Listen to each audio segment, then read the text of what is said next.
En tout cas, je suis ravi d'être avec vous. Alors, je priais, je disais, Seigneur, qu'est-ce que tu veux nous dire cet après-midi? Et j'aimerais vous poser une question. Ma question, c'est la suivante. Est-ce que vous avez un grand Dieu ou avez-vous un petit Dieu? Bon, en général, quand je pose cette question, on me répond rapidement. Ensuite, je vais vous expliquer pourquoi je vous la pose et peut-être que vous allez réfléchir un petit peu différemment. J'espère que tout le monde ici croit que nous avons un grand Dieu. On le vit, on y croit. Maintenant, j'aimerais nous poser la question, est-ce qu'on le démontre dans notre manière de vivre? Je sais qu'ici, vous avez à cœur de vivre le livre des actes à Lyon comme au ciel. Et nous avons ce désir, ce fardeau partout en France, partout dans le monde, nous qui croyons en Jésus, de vivre ce grand Dieu au quotidien, pas juste le dimanche à Valpré. Vous êtes d'accord avec moi? J'aimerais ensemble qu'on lise un texte. On va lire juste 2 versets aujourd'hui et 2 versets qui sont suffisants pour cet après-midi. C'est Ésaïe 59, le verset 1 et ensuite on lira le verset 2. Si vous avez votre Bible, je vous laisse la prendre. Je ne sais pas si ça s'affiche. Si ça ne s'affiche pas, je vais vous le lire, ces 2 versets. Ésaïe 59 au verset 1. Écoutez ce qu'il est dit, c'est un texte que vous connaissez probablement. Non, le bras de l'Éternel n'est pas devenu trop court pour vous sauver, ni son oreille trop dure pour entendre. Est-ce qu'on peut le redire ensemble? Non, le bras de l'Éternel n'est pas devenu trop court pour vous sauver, ni son oreille trop dure pour vous entendre. Est-ce que vous croyez à cela? Est-ce que de tout votre cœur, vous croyez que Dieu vous entend? Est-ce que de tout votre cœur, vous croyez que Dieu, son bras n'est pas devenu trop court pour vous aider dans vos difficultés, dans vos besoins? Nous avons un Dieu qui est capable d'intervenir quelle que soit votre situation et nous avons un Dieu qui est capable d'entendre quelle que soit la difficulté du problème que tu lui énonces. Yes, vous êtes d'accord avec moi? Je fais juste une petite parenthèse parce que puisque l'oreille de Dieu n'est pas devenue sourde, j'aimerais qu'on lui présente juste un sujet de prière qui est sur mon cœur. Hier soir, on m'a laissé un message. Il y a une jeune maman, un garçon, un jeune chrétien que je connais. Son épouse a accouché et à la fin d'un AVC, elle est paralysée d'un côté. Son fils, son enfant est prématuré, les poumons ne sont pas encore développés. Et comme l'oreille de Dieu n'est pas trop dure pour entendre, j'aimerais qu'on puisse prier pour cela. Vous êtes d'accord? Est-ce que je peux juste vous inviter à vous lever si vous le voulez bien. Et juste, on va s'unir ensemble et prier. Père, merci parce que tu es un Dieu vivant.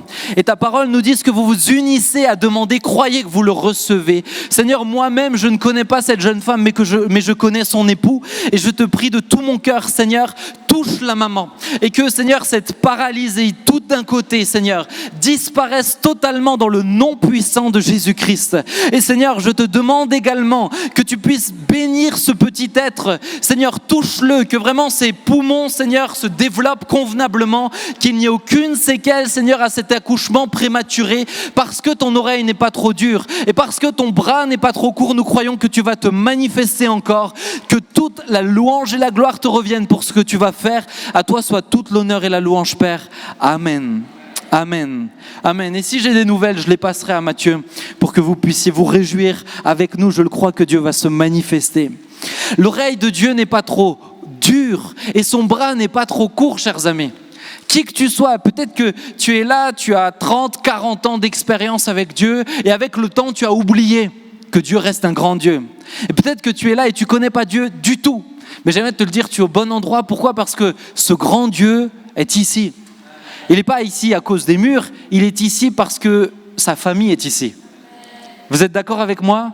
Sa famille est ici. Donc ce grand Dieu est là. Maintenant, j'aimerais nous le rappeler. Si nous voulons le voir se manifester, nous avons besoin de croire qu'il reste grand. Si vous voulez le voir agir dans votre vie, vous avez besoin de le croire de tout votre cœur. Dieu est grand. Dieu t'entend. Quelles que soient tes difficultés, je nous le rappelle, notre marche, c'est une marche par la foi. Notre marche, c'est une marche par la foi. Ce n'est pas une marche en fonction de notre vue, c'est une marche par la foi. Qu'est-ce que c'est la foi? Est-ce que je peux vous donner une petite image? Est-ce que quelqu'un a une carte bancaire sur lui? Quelqu'un qui a une carte bancaire? Je ne vais pas vous faire un tour de magie, je vous rassure.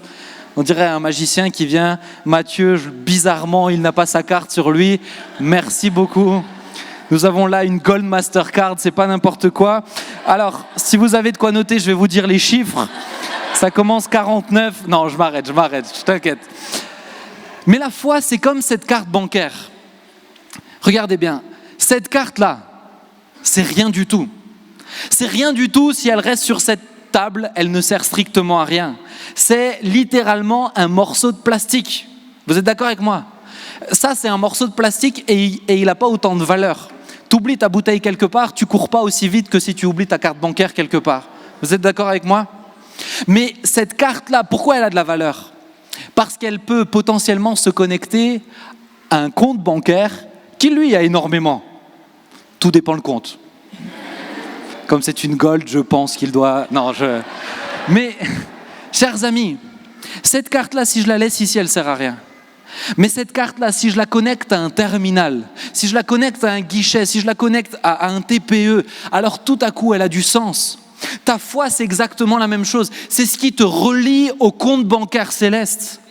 Ta foi, c'est ce qui te relie aux promesses du ciel. Ta foi, c'est ce qui te relie aux vérités spirituelles que tu ne vois pas encore, mais qui sont valables aujourd'hui. Ta foi, c'est ce qui te relie à ce grand Dieu qui t'entend et qui a le bras long. Ta foi, c'est ce qui te relie à cela.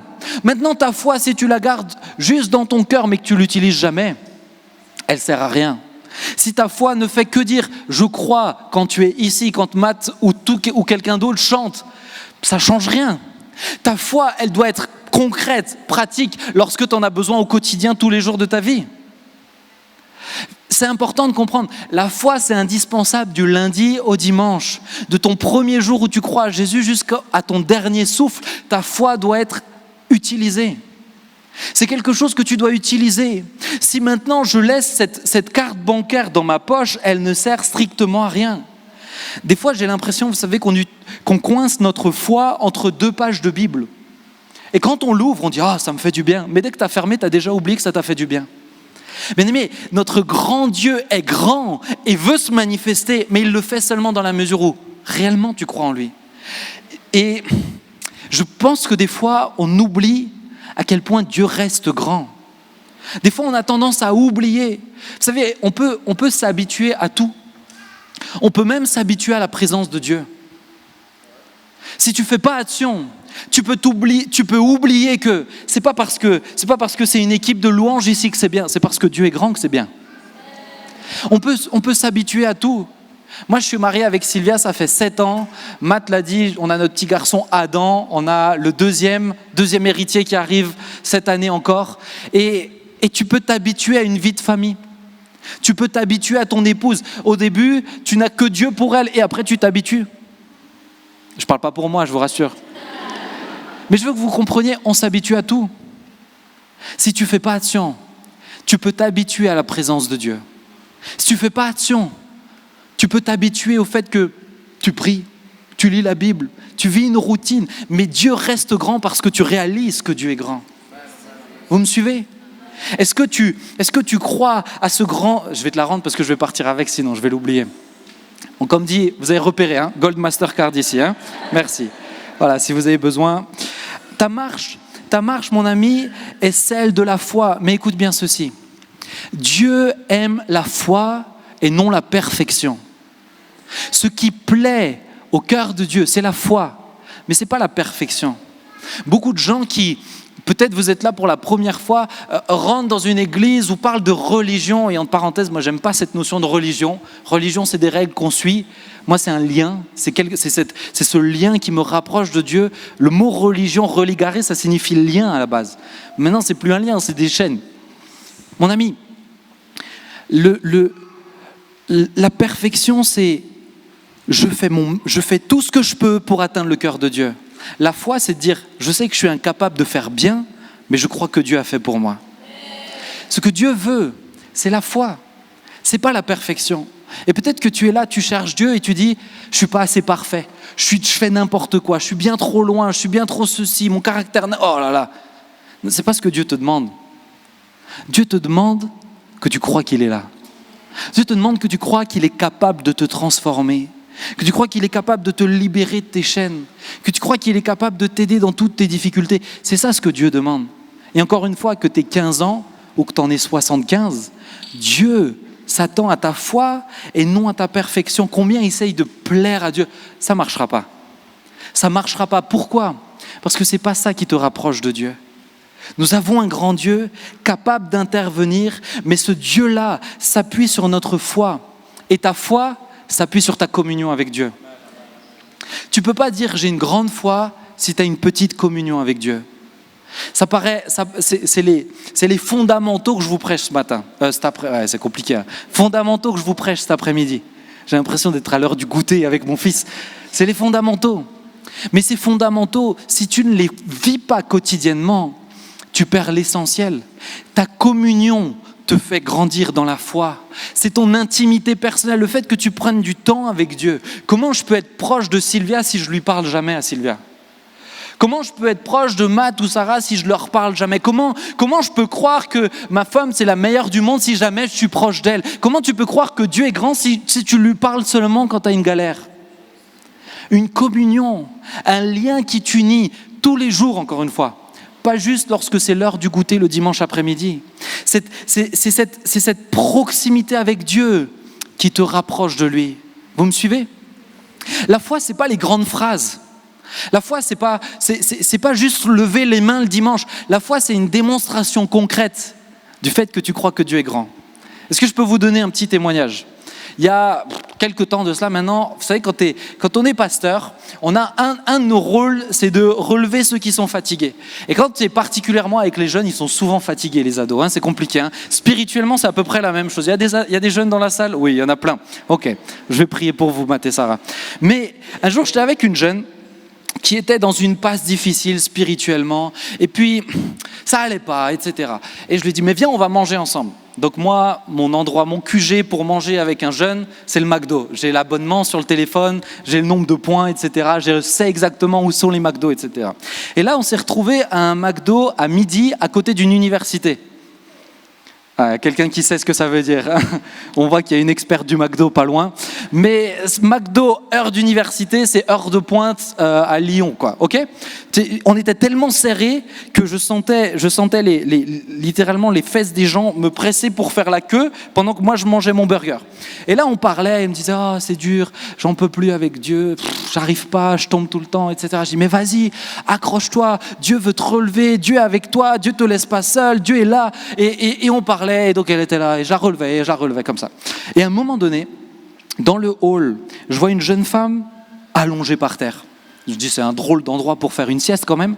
Et je vois quelqu'un que je pense être son petit ami, ne me demandez pas pourquoi, mais il était là, il lui mettait des baffes comme ça. J'ai compris qu'elle était HS quoi. Hein. Elle était complètement évanouie. Et là, je la vois.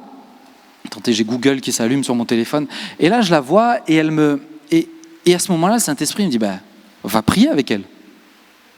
C'est facile de prier pour quelqu'un qui va pas bien quand tu es dans l'église. Mais quand tu es devant tout le monde, heure de pointe, à côté d'université avec un McDo blindé, même quand tu es pasteur, franchement, il y a un petit pincement au cœur comme ça. Et là, je me retrouve dans une situation délicate. Pourquoi ? Parce que j'ai deux approches possibles.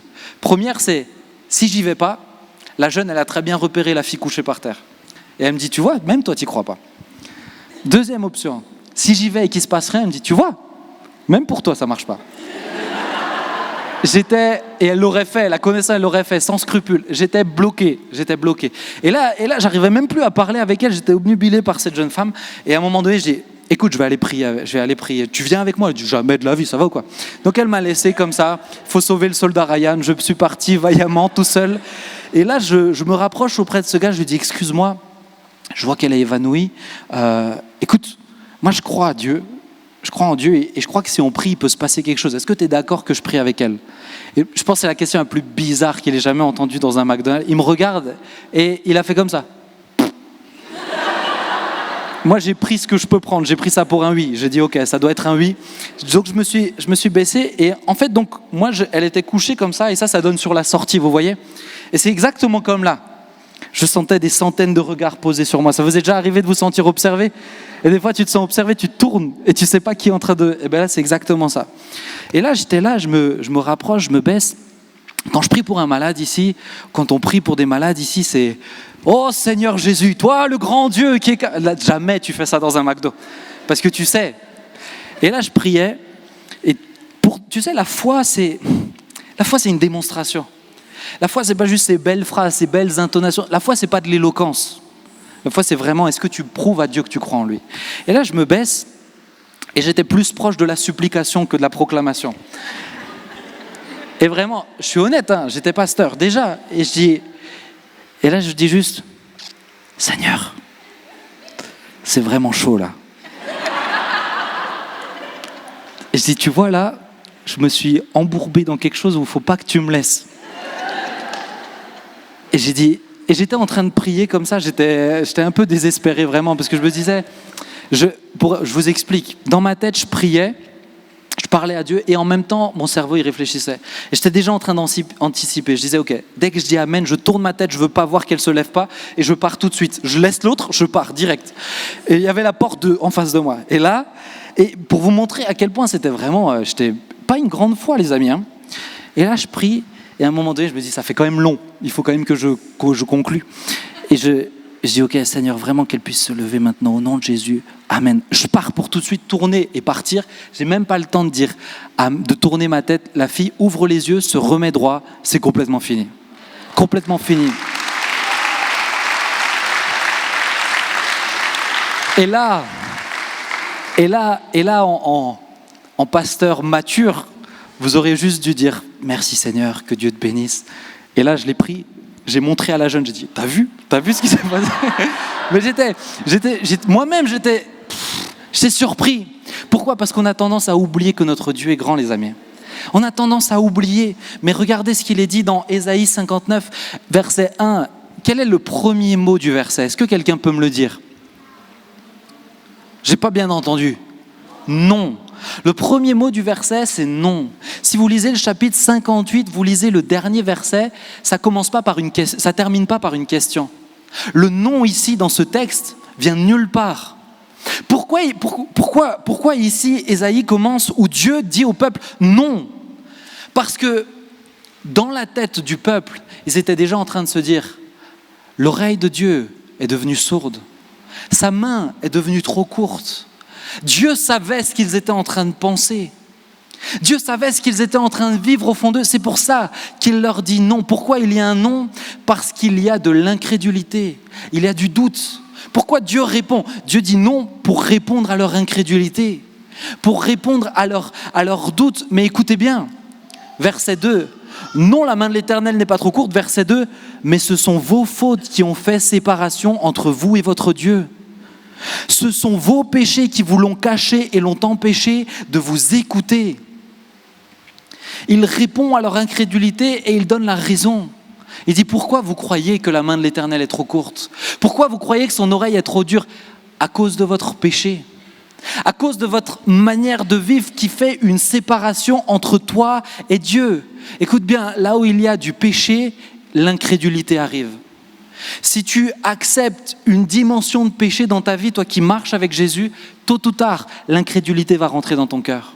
Parce que quand tu entretiens quelque chose du péché, je ne dis pas que tu luttes avec un péché, je ne dis pas que tout n'est pas réglé, je ne dis pas que tu es sur un chemin, je dis quand tu tolères quelque chose.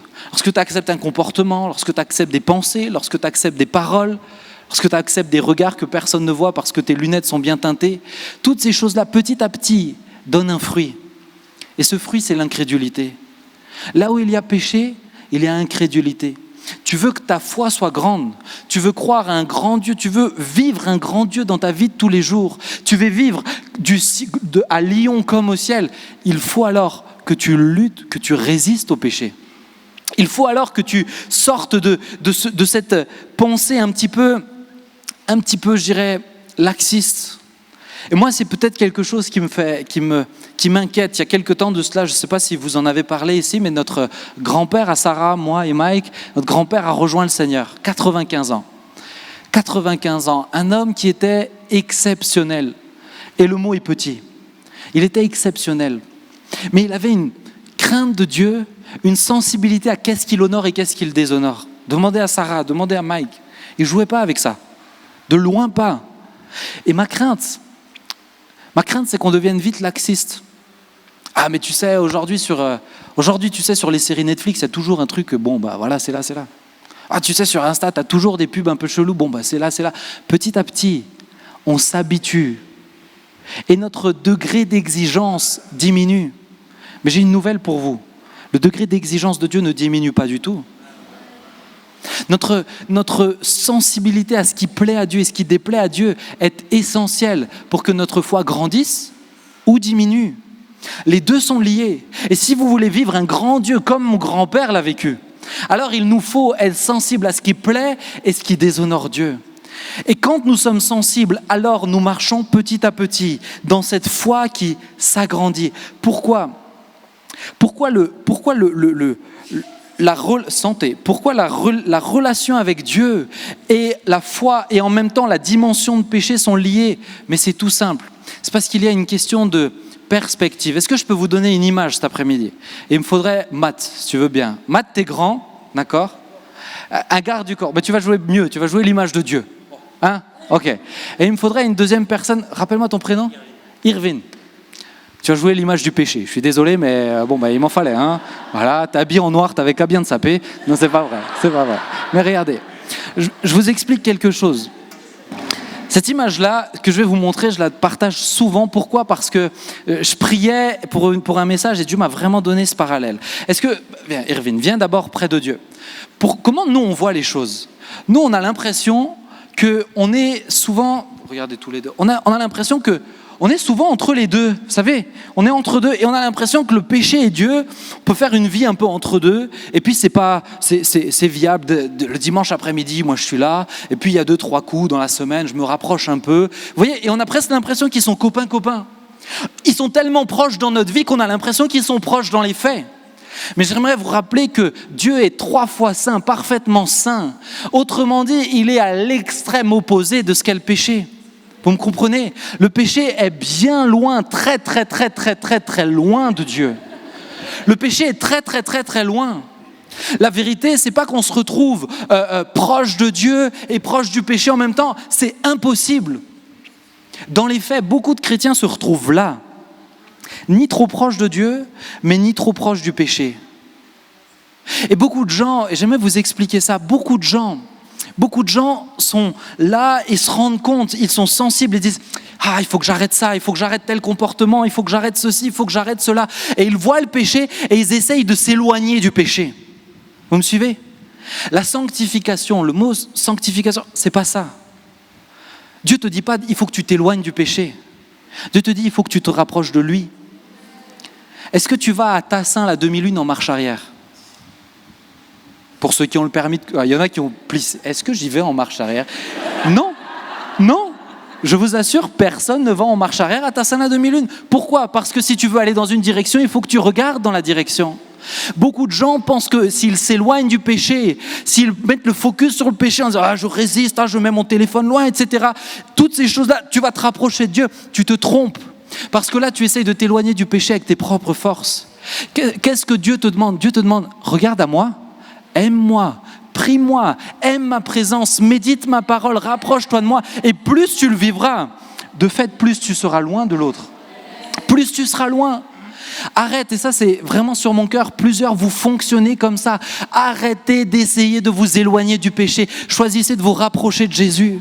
Choisissez de l'aimer plus. Plus vous l'aimerez, plus le Saint-Esprit pourra vous donner sa force pour résister quand la tentation viendra. Mais les amis, ne vous trompez pas de combat. Vous savez, un jour j'étais dans une bataille avec un péché et je tombais. Et à chaque fois que je priais, je demandais à Dieu pardon, Seigneur, pardonne-moi. Et puis des fois, quand on culpabilise un peu plus, on se flagelle. Oh, je suis mauvais, Non, les amis, j'étais comme ça, je priais, j'étais quand même sincère devant Dieu. Et Dieu m'arrête un jour et il me dit est-ce que tu trouves normal qu'à chaque fois que tu viens dans ma présence, tu me fais que de parler de ton péché? Est-ce que je mérite pas plus? Ne suis-je pas un Dieu plus grand que ton péché est capable de beaucoup plus que ça? Et là, il m'a mis un aller-retour en gifle comme ça. Il m'a dit à partir de maintenant, tu me parles plus de ça. Tu me loues et tu me fais confiance. Je vous assure que toute ma vie, c'est pas juste question de temps spirituel avec lui. Toute ma manière de penser a complètement changé. Mais pourquoi je vous exprime que c'est une question de perspective? J'aimerais vous montrer quelque chose. Est-ce que, Matt, toi qui représentes Dieu, tu peux aller, s'il te plaît, au bout de la salle, tout là-bas, s'il te plaît. Là où il y a écrit « sortie ». Enfin, ne sors pas, mais là où il y a écrit « sortie ». Ok? J'aimerais vous donner une petite image. quand je suis proche du péché, dans les faits c'est comme ça, le péché et Dieu sont très très loin. Mais quand je suis proche du péché, pour tous ceux qui sont au premier rang, si vous regardez Matt, pas ceux qui sont à côté de lui, si vous regardez Matt, il y a une question, un jeu de perspective. Matt, qui semblait tout grand devant le père Arnaud, il me paraît minuscule. Matt, je t'assure, tu me parais... Attends, mais je vais me rapprocher, m'en mets pas une après. Mais ici, là, il rentre, vous voyez, il rentre juste entre deux doigts chez moi. Après, s'il pourrait être sur mon épaule de temps en temps pour me dire « Allez, mon gars, ça va aller ». Mais ça, c'est... Pourquoi ta foi est petite ? Pourquoi tu n'arrives pas à exprimer que tu crois vraiment à un grand Dieu, à le démontrer ? Mais c'est une question de perspective. C'est parce qu'il y a des choses auxquelles tu n'as pas renoncé et que tu es trop proche de l'autre. Mais quand tu te rapproches de Dieu, quand tu l'aimes plus, quand tu le chéris plus, quand tu te rapproches de lui petit à petit, j'ai beau faire ce que je veux, Matt grandit en hauteur et un petit peu en largeur quand même. Mais Matt grandit. Et à ce moment-là, je me rends compte qu'il vaut mieux pas qu'il m'en colle une parce qu'il fera mal. Mais pourquoi ? Parce que ma relation avec Dieu me fait comprendre à quel point il est grand, à quel point il est beau, à quel point il est fidèle. Je parle de Dieu. À quel point il est capable d'intervenir. Regardez, là, à cette distance, la main de l'Éternel n'est pas trop courte pour intervenir sur moi.